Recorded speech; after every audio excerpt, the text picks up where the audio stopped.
नमस्कार। आज की कहानी है रावण ने प्राण त्यागने से पहले जीवन की सबसे गहरी शिक्षा दी थी लक्ष्मण जी को।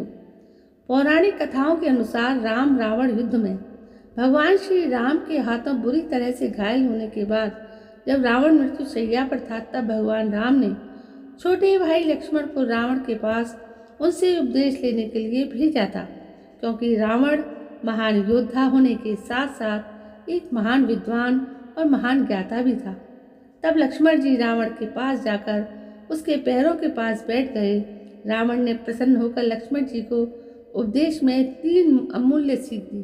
पहली सीख, मरणासन रावण ने लक्ष्मण जी को सबसे पहली सीख ये दी कि शुभ कार्यों को करने में एक क्षण की भी देरी नहीं करनी चाहिए।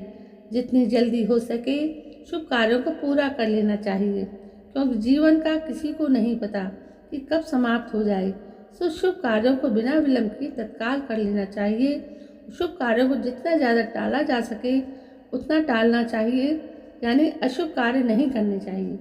दूसरी सीख ये थी कि लंकापति रावण ने अपने अंतिम समय में लक्ष्मण जी को दूसरी महत्वपूर्ण सीख ये दी कि कभी भी अपने रोग या शत्रु को छोटा नहीं समझना चाहिए, क्योंकि एक छोटा सा रोग भी मृत्यु का कारण बन सकता है। उसी प्रकार आपका कमज़ोर दुश्मन भी आपके विनाश का कारण बन सकता है। रावण ने भी भगवान राम और उनकी वानर सेना को अपने समक्ष छोटा समझा था। उसकी यही गलती उसके विनाश का कारण बनी थी। तीसरी सीख ये दी थी रावण ने लक्ष्मण जी को ये दी थी कि वो सबसे महत्वपूर्ण है कि रावण ने लक्ष्मण जी को तीसरी सीख ये दी थी कि अपने जीवन के राज हमेशा गुप्त ही रखने चाहिए। वे कभी भी किसी दूसरे को नहीं बताने चाहिए, भले ही कोई कितना भी प्रिय या निकट संबंधी हो। भूल कर भी अपने राज किसी अन्य को ना बताएं। रावण के अमर होने का राज उसके नाभि में छिपा हुआ अमृत है। ये गुप्त राज रावण के भाई विभीषण को पता था। रावण ने अपने भाइयों को अपना समझकर और उनसे खुद को कोई खतरा ना समझकर अपना ये गुप्त राज उसको बताया था। बाद में विभीषण ने ये राज भगवान राम को बता दिया था। इसी कारण युद्ध में भगवान राम रावण को मार पाए थे।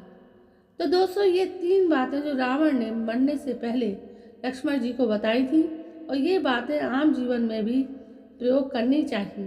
दोस्तों, कुछ बातें बहुत महत्वपूर्ण होती हैं। तो दोस्तों, बताइए ये कहानी आपको कैसी लगी। यदि कहानी पसंद आई हो तो प्लीज़ मेरे चैनल को सब्सक्राइब करना ना भूलें। कल मैं फिर आती हूँ एक नई कहानी को लेकर। तब तक के लिए जय हिंद, वंदे मातरम।